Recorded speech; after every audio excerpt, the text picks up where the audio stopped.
Okay, good evening everyone. So in today's session, we will be dealing with the current affairs on the topic of environmental pollution. See, this is a vast ocean, and even if you pick up random themes and you go about digging those articles, you will find hundreds of questions that are possible from them. But our time is limited, and out of that limited time, the choice of the issues that we'll pick up will primarily depend on our analysis of the previous year questions from prelims. So before we delve into the current affairs part, I will first pick up some important questions from the last 3-4 years. I'm not going till 2013, and I'm primarily focusing on the contemporary questions because it helps us understand the direction in which UPSC is traveling and the expected questions out of it. All right. So I want your participation. I know you will be knowing the answers from the recent years, but let's keep it interactive. Let's understand why those questions are asked rather than the answer. Take a look at this question. Consider the following statements regarding mercury pollution. Gold mining activity is a source of mercury pollution in the world. Coal-based thermal power plants cause mercury pollution. There is no known safe level of exposure to mercury. What is the answer for this? Anybody? Only two. Which two are correct? Okay. How did you approach this in the actual exam? Elimination tricks, knowledge, logic, whatever it is. How did you approach? Elimination. Okay. How did you eliminate? Extreme statement is wrong. So third statement is left. Then how do you know the other two? Is there any logic?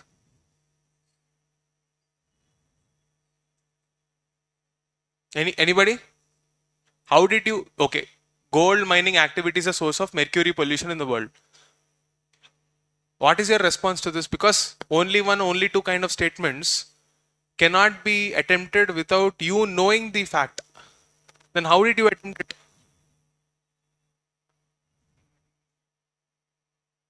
Any mining will lead to mercury pollution. How can you say that?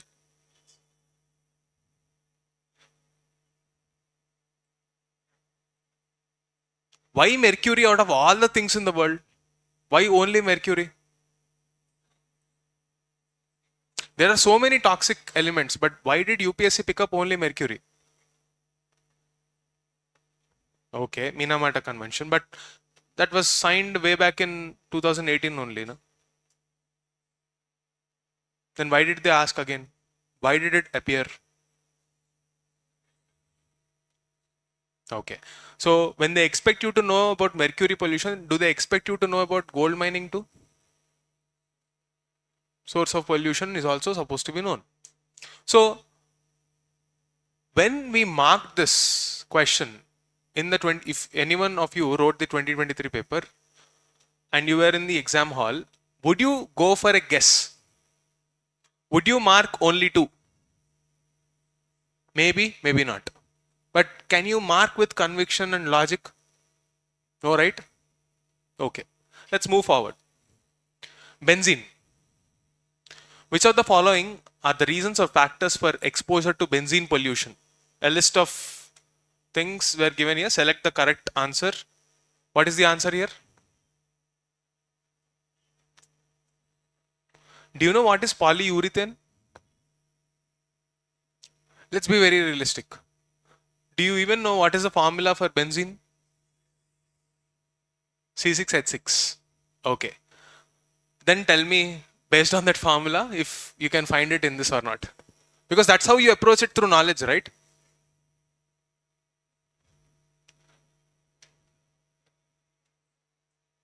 Okay, what is the answer first of all? What is the official answer? Anybody? You should know the previous year questions. Okay, why did they ask benzene? Any idea? I know it's a pollutant. I began by saying that it is a class on environmental pollution, but why only benzene?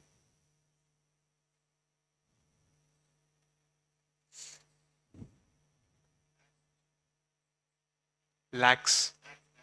NAQS. National Ambient Air Quality. Okay. But there are other ambient air quality indices also. But why only benzene did they pick up? Other pollutants are also there in that list, right? And why didn't they ask question on others? What is a brute force way of preparing for this exam? Now that they ask this, I will sit and study every pollutant, the backstory, everything, the sources.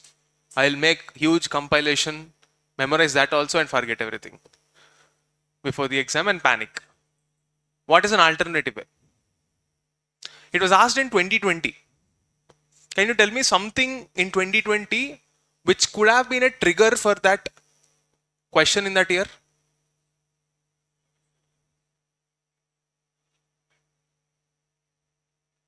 You're thinking on the correct lines, but be very specific.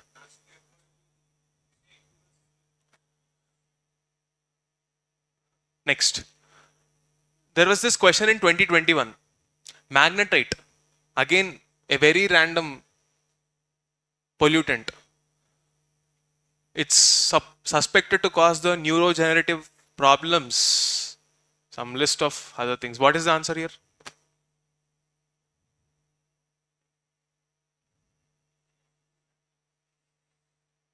One? Is such an option there? Okay, why not 3?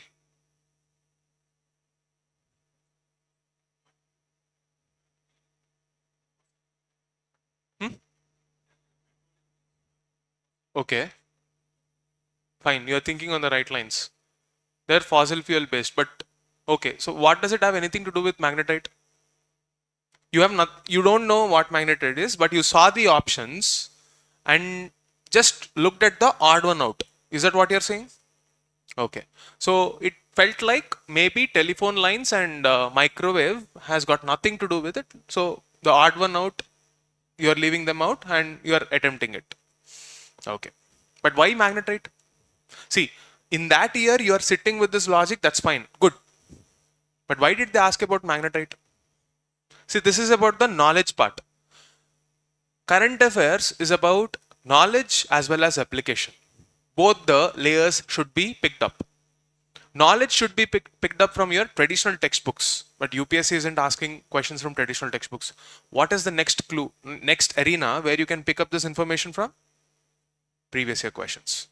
So what was solved through a logic in the previous year questions in that year might have to be solved this time through some knowledge at least. You need to have a bare minimum knowledge. Clear? With respect to magnetite, why did they ask? Any idea? No, right? Let's look at this whole problem. We'll get back to the answers. Before the answers, you should know why they are asked. See, what is the biggest environmental problem for us right now? First is climate change.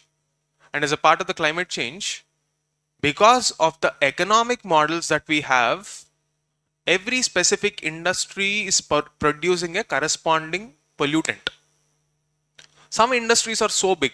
In your economy, you will read something called the 8 core industries, which are significantly responsible for the GDP of this country. Each such industry is producing some pollution. And 8 core industries is not just specific to India, across the world, in the event of, in the value chain of, or in the transition of an economic history from agriculture to industrialization through various phases. Most of the countries zeroed upon these specific industries only. Iron and steel, coal, power sector, automobile, fertilizers, which form the 8 core sectors which contribute to this economy.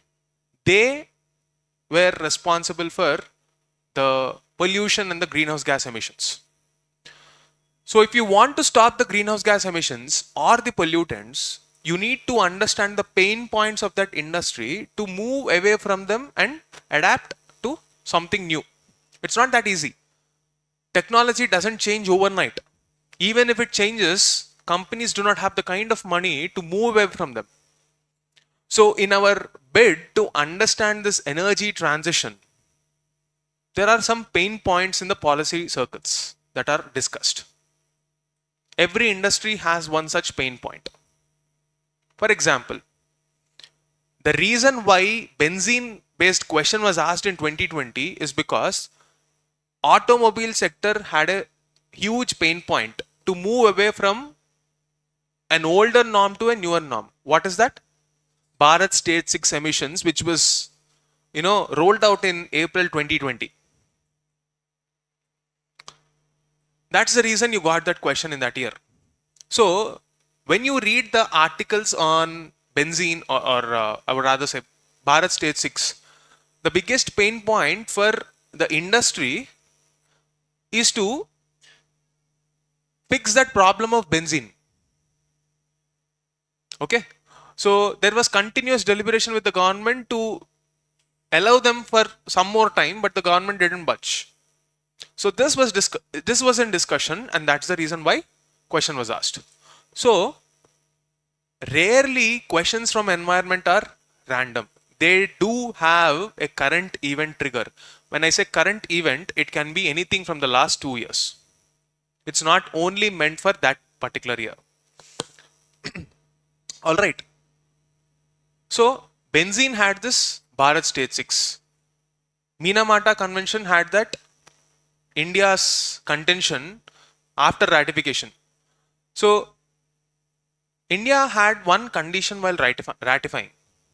The ratification was on the condition that if you want to amend the list of the sources of pollution for mercury, that will be a separate voting, like separate amendment procedure.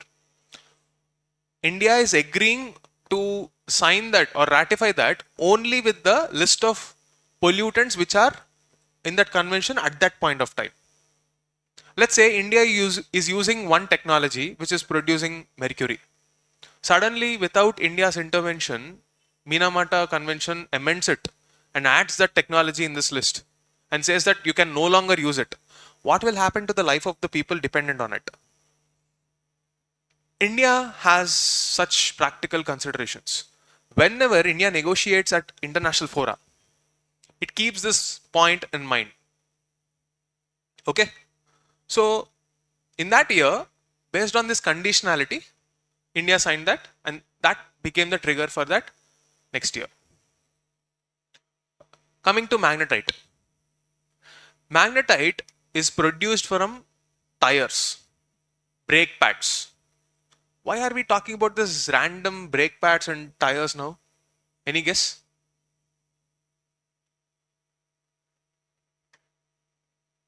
With respect to transport sector, why is this issue of magnetite becoming a problem?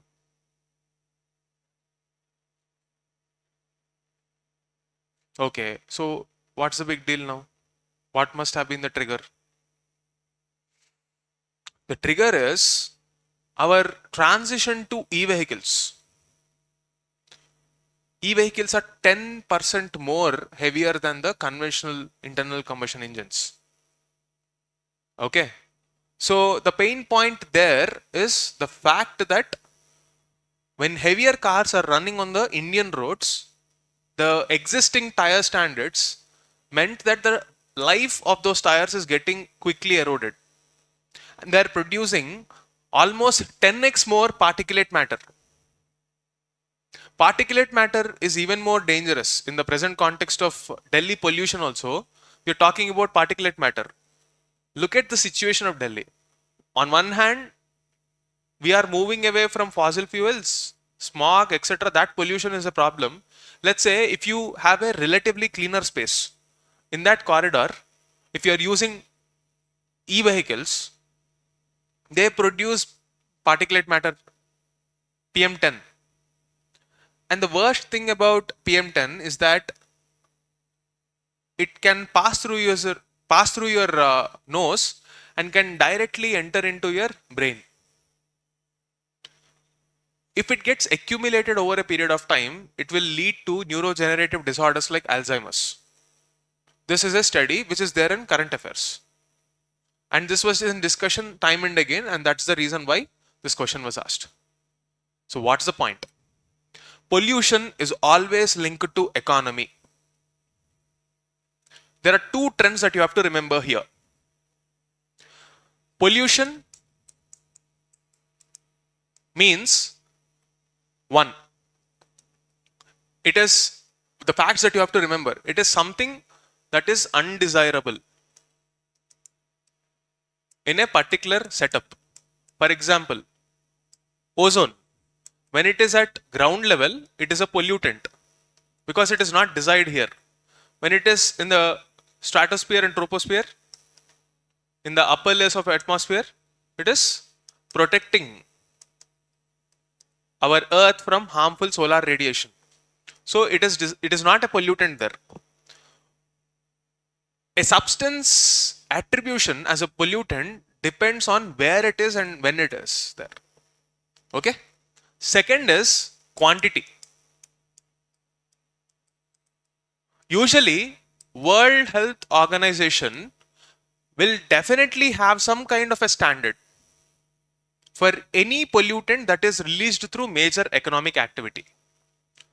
Usually, if UPSC is asking any pollutant, it is in discussion because it has got something to do with major economic activity. You have to think in this direction. Okay? You got the setup right? How UPSC picks up questions based on pollution? Fine. So, if they say there is no such standard, usually that would be false, because if such a major pollutant is there, World Health Organization will definitely come up with some kind of a limit. So don't forget that fact. Clear?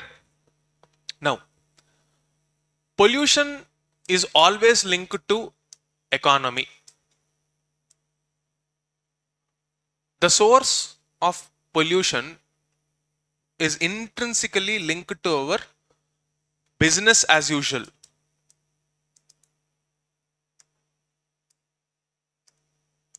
Business as usual approach, meaning in the present setup, we are dependent on a fossil fuel led economy.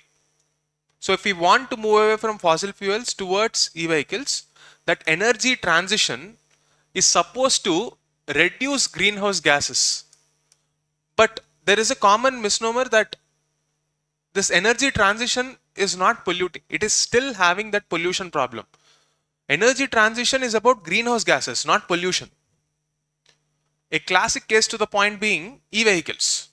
They might reduce all the emissions that come out from the exhaust of an internal combustion engine, but it will pollute the environment in a different way. So as long as human beings are on this earth, they will continue to exert some kind of pressure.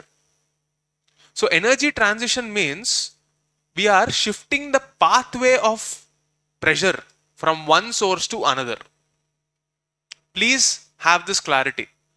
Do not equate greenhouse gases with pollution.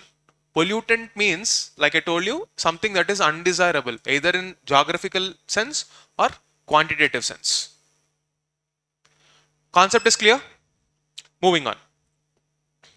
So, you need to know in our agenda to decarbonize our economy, energy transition, usually pollutants are the biggest friction points. Let's say mercury from coal, benzene and magnetite from transport, microplastics from materials. Usually UPSC picks up from these kind of friction points only. Next up, pollution shifts. I was talking about the same thing.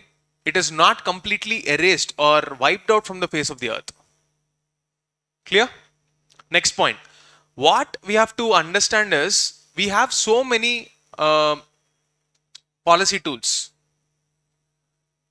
We think technology is usually the constraint, but the real constraint often is governance.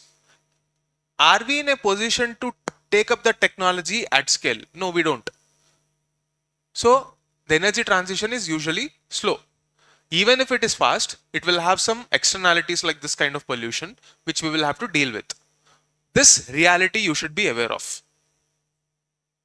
Now, so what is the takeaway for your prelims preparation in this lens? First is, when we say decarbonization, do not equate it to complete pollution elimination. It is just meant for reducing the greenhouse gases. It is not meant for pollution. You have to know the next areas from which UPSC might pick up questions. I would say the questions would most likely come from green transition, technologies corresponding to green transition. In tomorrow's class, we will see those, but in today's class, we will majorly understand what is already taught to us through the previous year questions by UPSC. Yes, UPSC is teaching us. It's asking us to take a look at the hints. And we will try to decode that and understand what we should be focusing on. Clear? Now, so if you take a look at the pollution pathway, what do I mean by pollution pathway? Sources of pollution. Where are we finding our pollutants? Okay. Most importantly, energy sector. Coal is the largest source of power in this country still. More than 50% of power comes from coal sector. We have had multiple discussions why we can't phase out coal.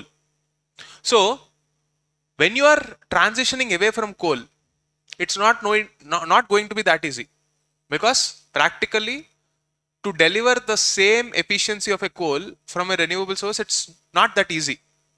Secondly, when you are doing this, sulfur and nitrogen oxides, they come from coal sources.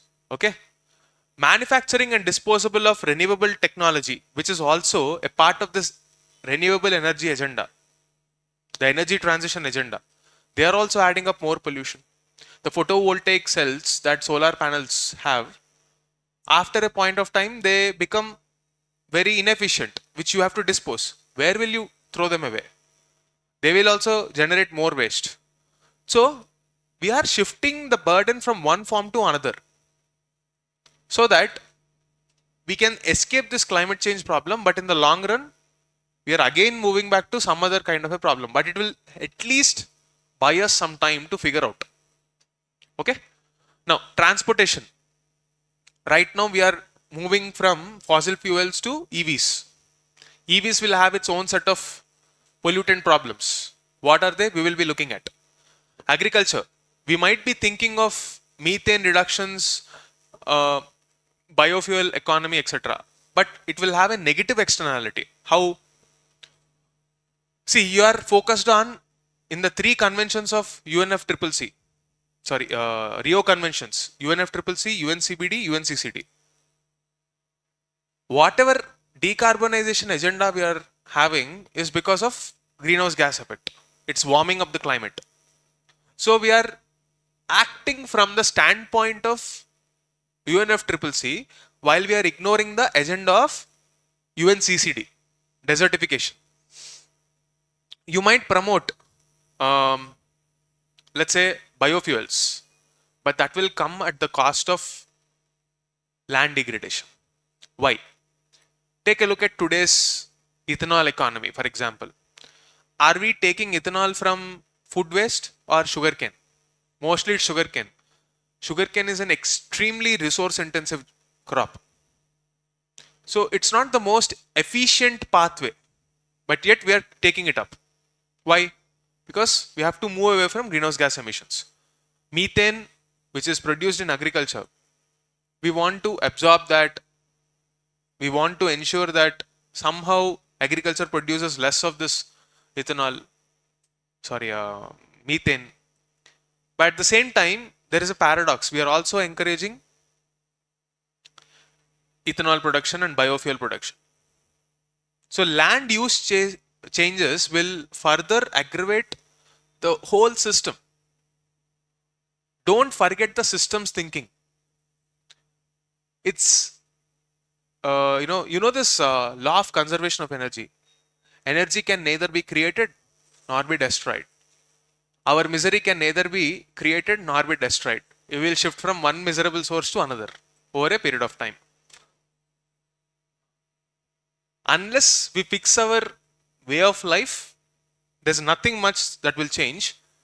But yet, I'm not pessimistic in that sense. Time and again, human beings have learned from our lessons and we have become more and more efficient. So maybe this time we will figure out. So with this mindset, if you look at the questions, it will be much more approachable. Clear? Finally, when you are talking about the manufacturing sector, which is another sector for decarbonization agenda, why are we clubbing climate change and pollution? Because both are interlinked. But remember, greenhouse gas effect reduction and pollutants can be exclusive. E-vehicles is a example. Clear? But at this point of time, the greenhouse gas emissions are combined with pollutants also. Okay? So whenever we are moving towards the greener sources, those green technologies will again create new pollutants which will impact our human body. How, why, we will see. So if you take a look at the carbon footprint of our country, you can see coal, iron and steel, cement, oil and gas. Can you tell me what are these? 8 core industries. Index of IIP, what is that? Industrial. How much weightage is there for that? This industries? Of what? 40% of what? Total GDP or manufacturing output? Sure. What is that 40%? You all remember that 40%, but 40% of what?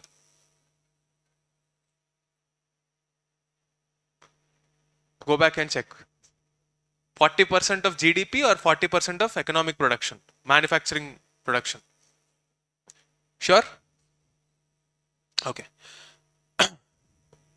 So if you take a look at the current affairs, at every point you will see an article.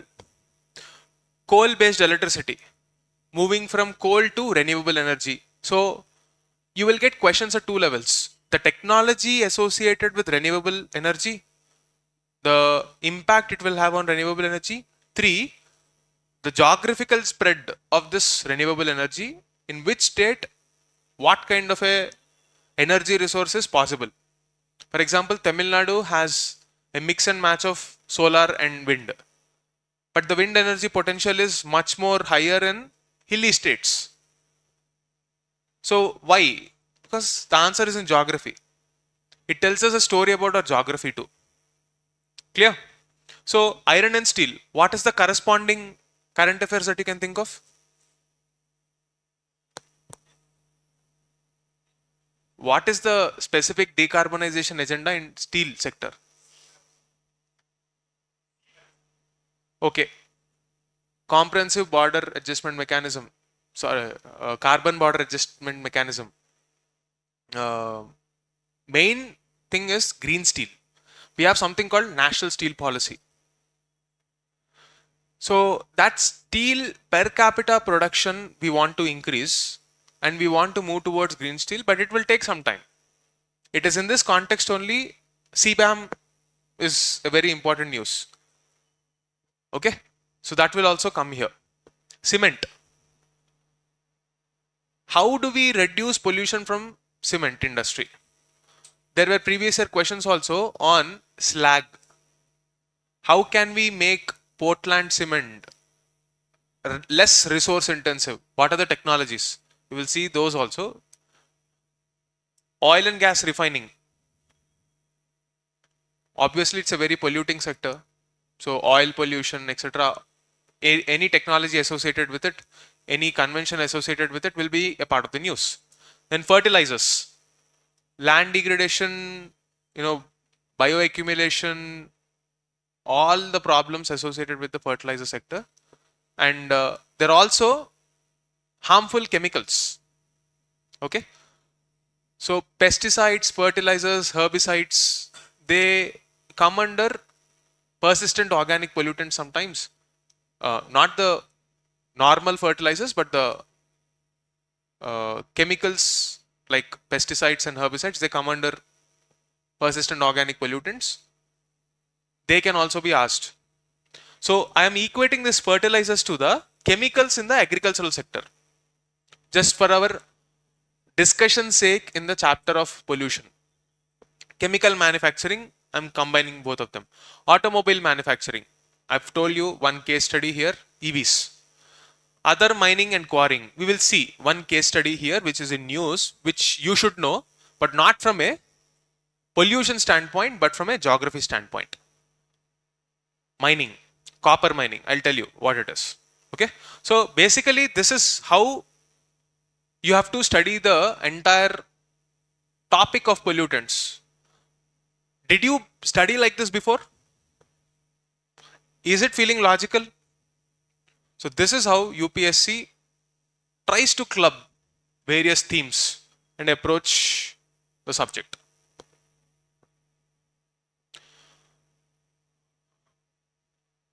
So here is one point that I want you to remember. The concept of residual pollution. What is residual pollution? These are the pollutants that persist in the environment even as the cleaner technologies are introduced. So even when you come up with new technologies which will replace the so-called old pollutants, they will introduce new kind of pollutants into the ecosystem. So this is the concept of residual pollutant. Now, at every point, I'll give you a warning like this. You should avoid the trap. So read it very carefully. It is crucial to assume that decarbonization will automatically eliminate all toxic pollutants. Don't equate greenhouse gas emissions to pollutants. Clear? Now, chemical transformation, the unseen dangers. So, pollutants, when they interact with other chemicals, they become even more lethal. So this is one more theme. In this context only, we were discussing all of this, and out of all of this, you have to focus on microplastics as the next frontier of the questions. How can microplastics impact us? They are literally found now in, human blood. So they can alter the genetic structure of the human beings also. So it's a very dangerous pollutant. So after these all questions, I am expecting probably something on these lines. Okay.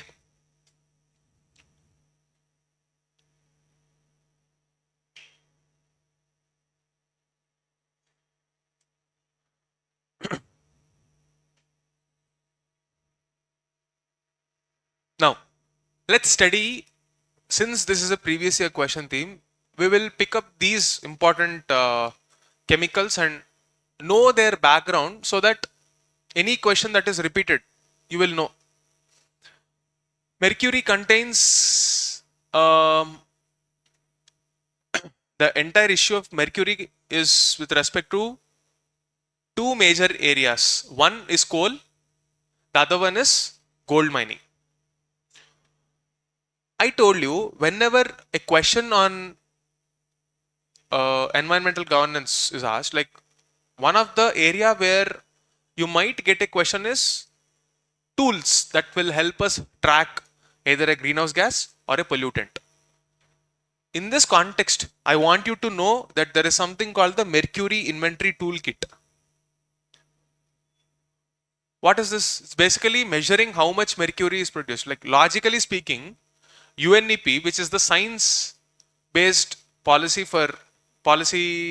advisory body or a consulting body for environment concerns, you will see that in UNEP, right? UNEP's tool, you will have to always think logically. I told you that anything that has got to do with pollution, tracking, science, etc., it will usually be dealt by UNEP. You might get a question, why not IPCC? IPCC is meant for climate change, not for pollutants. Be very clear about this point. So is this a anomaly? Like if it were UNDP, that came up with this Mercury toolkit, then you have to by heart and remember. Otherwise, naturally assume. Don't put so much stress on your mind by hearting irrelevant information. Let it go. You are aware of the existence of a pollutant. You are aware of the existence of a tool that will track this pollutant. And you by default assume that it will be by UNEP because it has got to do with science, policy and consulting.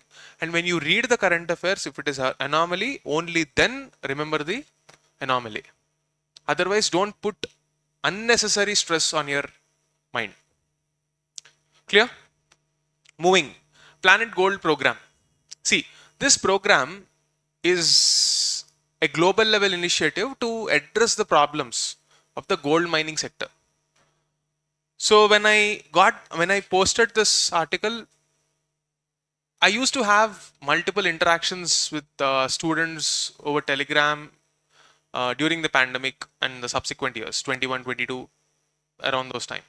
Roughly around 6,000, 7,000, 8,000 students must have been on the chat list. So people used to ask me, why do you think this is important?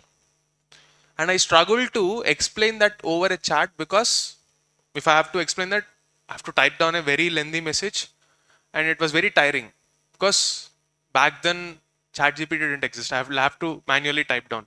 So most of the content that you find in the channel there is actually manually typed down. So I used to make some typos, etc., where I used to edit it. Why am I telling you all of this? Because when any news is posted on those channels, they definitely have a context. Always, I will attach it to a previous link so that you will understand the context in which UPSC can ask questions.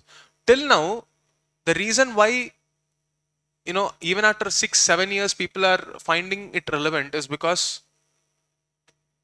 one thing that you cannot take away is human patience.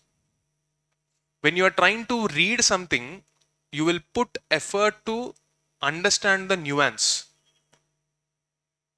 There are a lot of nuances in this articles, and you will be able to appreciate those nuances only when you read the newspapers and when you try to attempt the prelims questions. So at every stage when I'm giving you this information, you should understand that it is a potential prelims question. Every trap, every nuance is a potential prelims question because it will help you decipher the logic which will lead you to an answer in the prelims exam. Clear?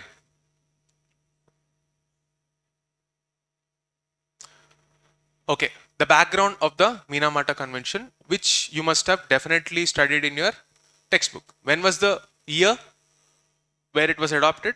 2013. It became an international law in 17 and India ratified it in 2018. Once it is ratified, it will become an exam topic for us. New entry into our syllabus. So, if I have to sum up India's commitments, these are some of the commitments. Any new mines in India, we will not allow them. And we will promise that we will phase out. Then, at the source, especially in coal, we will try to cut down the mercury emissions using a technology called flue gas desulfurization. Please remember this. This technology will address sulfur pollution as well as mercury. Please note this point. Okay. Then by 2020, we promised that we will phase out the manufacturing of these. At this point of time, I did not find the latest information on the status of this. There are sporadic information, like half information is there, but I did not find a clear-cut evidence that they are indeed completely phased out. So if you find across any such news item in the future, you can update. Even if I find, I will be posting it through the Telegram channel, you can follow. So we agreed only if future changes are not a part of this signing, like I told you. So that can also be a potential prelims question. Benzene, you know, this is a carcinogen. I've already discussed that. Here, you have to know about this vapor recovery system, which is the biggest pain point of the industry. Whenever you go to a petrol pump, benzene is emitted in the form of vapors.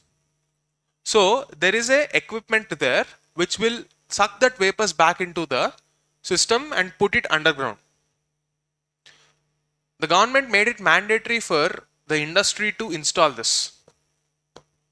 Okay, so that was the biggest problem and it incurred a cost. That's why they were pushing for a delay.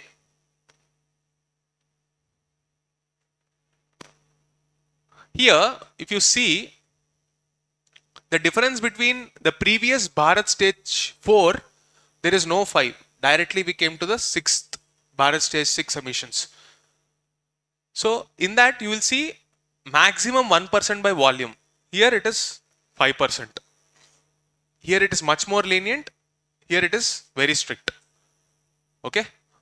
Already this point is supposed to be asked, but they did not ask. On-board diagnostics for all vehicles. You will know the level of pollution in you are supposed to know. So they made it mandatory as per Bharat State 6.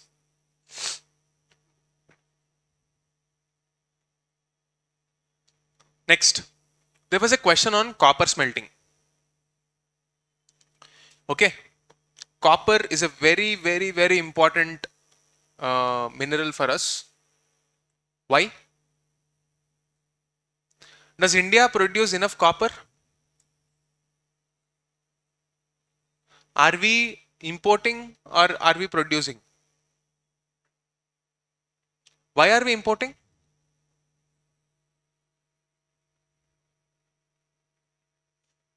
Do we have enough reserves? We have enough reserves? We have negligible reserves. But India is among the top 10 in smelting. That is refining the ores and creating the final product. But the problem is, you know this Sterlite copper plant in Tamil Nadu, Thoothukudi. That plant was shut down probably 18 or 19, somewhere in 2018, after a lot of environmental protests. And that copper plant produced 40% of India's copper. And once it was shut down, instantly, overnight, India became a net importer of finished copper from being a copper exporter. 40% of India's production is from one plant, Sterlite. So you can imagine the kind of revenue Tamil Nadu was generating and also the kind of pollution that locals were facing. What happened after that? Any idea? You will see. So, firstly, sulfide ore extraction. We get copper from the sulfide ore. What are the ores of copper? You should know. Please prepare this from your geography. Sulfur ores. Are they present in India? If yes, where? Can you tell me where are they present? Did Indus Valley civilization have copper? Where? Rajasthan. K3 copper mines. Do you think that will change now? Do you think geology will change just like how history changed? So what happened to K3 copper mines? Are we still producing our copper from here? So don't you think this should be the highest producer of copper in this country? Because this is the most famous one, right? No. Because this is low grade copper. We'll come back to that. Let's go back to the topic of pollution. See, what is the impact here? Because of this copper smelting, the byproduct is this acid rain, stone cancer as it is called. Look at this Taj Mahal, how is it getting destroyed? Also, you need to remember copper smelting industry produces a byproduct called slag, which is regulated but not banned. We focus on reduce, reuse and recycle, the circular economy funda. We want to maximize the resource efficiency, and therefore copper slag is an important component in our circular economy. But the problem, if it is not regulated and dumped, it becomes a very hazardous substance which will pollute the groundwater, any land therein also. It will leach. So that will become a very big issue if not governed properly. You know what happened in Sterlite? There is a place called Thoothukudi in Tamil Nadu which was having this huge factory which was literally responsible for 40% of India's copper smelting.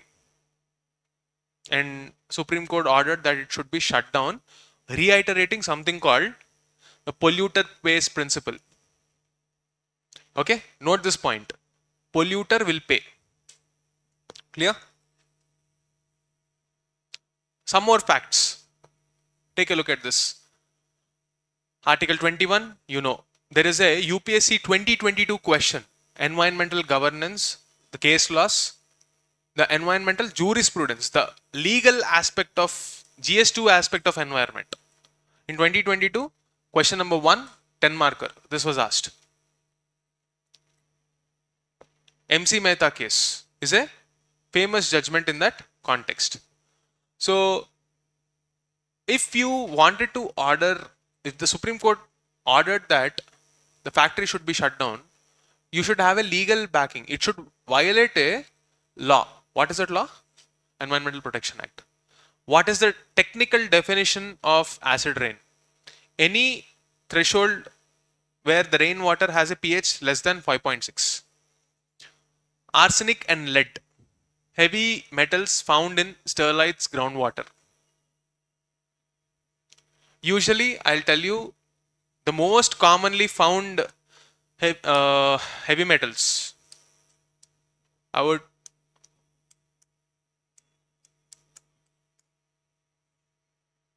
or rather cadmium, mercury, lead plus arsenic. So these are the commonly found heavy metals in your water. Please note it down.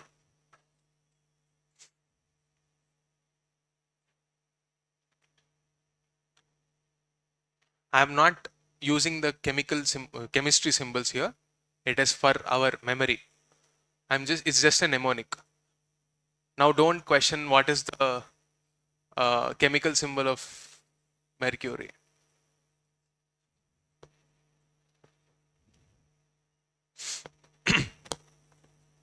Where else will you find arsenic? Usually West Bengal.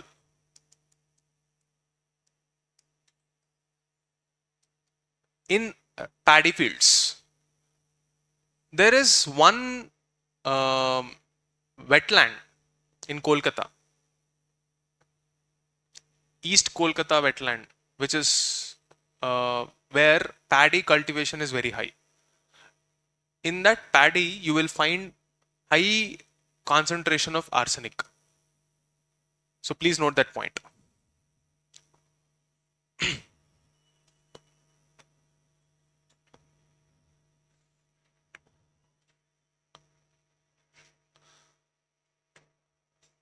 Solve this question. I won't give you the options. Directly tell me the answer.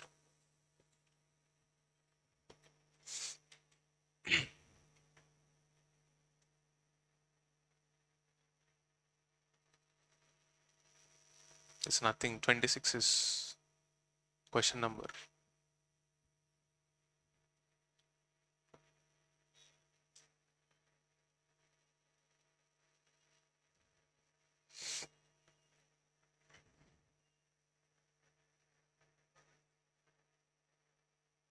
1 and why second, why polluter is paying, bro? See, Supreme Court cited that polluter should pay. Sterlite is ready to pay. Then what is the logic by citing this and asking them to shut down? Did we miss anything? Okay. Let's go back to that statement. What did Supreme Court say? Establishing that polluter pay principles can mandate total closure if damage is irreversible despite economic contribution. This is the logic. So the same thing I'll ask in a different way. Polluter pays principle cannot mandate mandatory closure or cannot enforce mandatory closure. What is your extreme statement logic telling you now? It's extreme word, right? Cannot. No. Polluter pays. The word itself says we can pay. So that must be false. That's why we'll put it wrong. But there it is a direct test of the current affairs. You have to apply this kind of tricks and logics only when the topic is something that you have not heard of. All of these questions, magnetite, benzene, etc., they were solvable through this kind of jugaad techniques because they were very obscure and random. But the point that I'm trying to make here through this class is what was random before will become slightly systematized as years pass on and more part of the mainstream discussions because of the increasing importance of that topic. 2015 energy transition is not a big topic. 2025-26 is the only important topic which has highest amount of urgency in environmental governance. So any discussion on those lines will have to be a bit more nuanced and in-depth. Clear? So that's the point I wanted to make.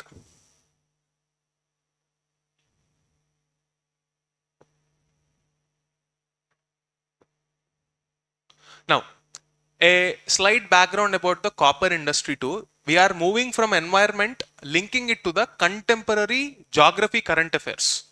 Human geography current affairs. It's an interlink. Why is copper important? Because it is a part of the renewable energy sector where EVs, if you don't have significant supply of copper, that industry will come to a grinding halt. Secondly, there is a current affairs which is very important. After Thoothukudi was shut down, the Gujarat Dahej area became the hub for copper smelting. Adani moved that entire industry to Dahej. We already have, sorry, it's not Dahej, it's Mundra. There is already a existing plant in Dahej by Hindalco, another company, albeit a very small capacity. This is much bigger than, the aspiration is that it is supposed to be much bigger than Thoothukudi. And we are expected to come back to that net exporter status by 2029. In this map, I linked it to South America. Can you tell me why?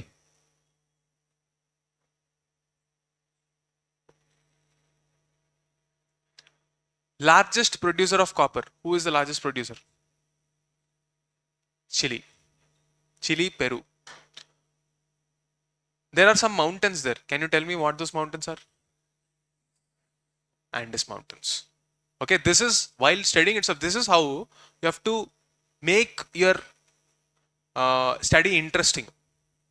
While you're doing current affairs, you have to be curious to know the geography, the policy, etc. to prepare in a very streamlined manner. Once you develop this strong logical sense, over and above that, if you use this jugaad techniques, prelims is a cakewalk. But it will take some time and effort to arrive at that place. And I want you to be consistent here. So, if you go back to the global level copper geopolitics. There are three major hubs. One is the Andes Mountains, that area. Then you have Africa, Congo. Congo is a very important country for all the reasons, because one, it is asked in the previous year questions. Second is because it is again and again in news, where even China wants to exert its influence there in the context of energy transition and EVs. So you have to remember that Chile and Peru, those two countries in the Andes Mountain region, they have major copper reserves. There is one more country after these countries which has huge reserves. Chile is first, second is Australia. If I'm not wrong, Chile has somewhere around 190 million metric tons or something like that. Australia is 100, but they don't carry out mining. The reserves are existing just like that, but they don't want to carry out mining because it will cause environmental pollution. So India does not have the same kind of mines. What they do, China is the largest copper producer because they take raw copper ore from this, take it to their country and produce through smelting final product of copper. India is also more or less like that. We don't have our copper, but we produce enough copper for the rest of the world. So you will know which countries are important. Copper is a very important theme. That's the reason I gave it here. In India, 50% is there in Rajasthan, but Madhya Pradesh is the highest producer because K3 mines are of low quality. Some more important copper mining belts: Balaghat, Madhya Pradesh; Rajasthan, K3 mines; Singhbhum in Jharkhand. Madhya Pradesh, Jharkhand, Rajasthan. These are the three important areas. And why this third fact is important? One of the oldest mining regions you will see here. But of course, production is coming down. So this is the same thing that we discussed. And yeah, that's pretty much it. Now, we were discussing about the magnetite part also, the same thing. There is this current affairs article, how EVs are a climate solution with pollution problem. I picked it up from the same article and I was doing my background research and curated all this information. Okay. So the main point of that article is EVs are heavier. Therefore, there will be a lot of friction and they will generate PM10 particles. So the implication for our policy makers is make our roads better, update the tire regulations so that there is no new investment into tire technology. If you are a stock market investor, you can invest in tire companies also now in the future. Technological fixes, because technology won't change drastically, people will buy more tires. That is the logic. Technological fixes, we want sturdier tires. Logical, right? So that is the topic of discussion today. We studied what was the most important logic linking pollutants to our environment. In tomorrow's class, we will see other pollutants, chemical pollutants from the pharma industry, from the agricultural sector, from electronic devices, and what is India's policy stance in these respective chemicals. We'll close the class there. Okay. I hope you like the class. Were you attentive enough? Please note this down when you are participating in the class. Once you go back, that single page or 2 pages that you spend here will be the point of revision, which will help you very drastically in your final exam. Because environment is purely dynamic in nature, though it is linked to static. Okay. That's it from my end. Thank you.